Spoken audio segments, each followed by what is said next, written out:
Γεια σας, είμαι η Παύλινα Νεοφύτου και μαζί θα δούμε σύντομα τα sports viral της εβδομάδας. Ο Λιονέλ Μέση είπε αντίο στην εθνική Αργεντινής, μια είδηση που έπεσε σαν κεραυνός σε νεφρία με τον Αργεντινό άσο μετά το χαμένο τελικό με τη Χίλη να μην μπορεί να συγκρατήσει τα δάκρυά του. Το βίντεο, όπως ήταν αναμενόμενο, έκανε το γύρο του διαδικτύου με αρκετούς να τον καλούν να ανακαλέσει την απόφασή του.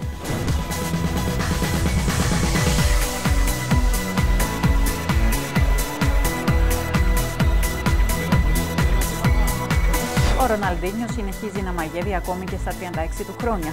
Ο Βραζιλιάνος superstar εμφανίστηκε σε φιλικό στο Περού και φυσικά δεν πέρασε απαρατήρητος, γνωρίζοντας μάλιστα και την αποθέωση.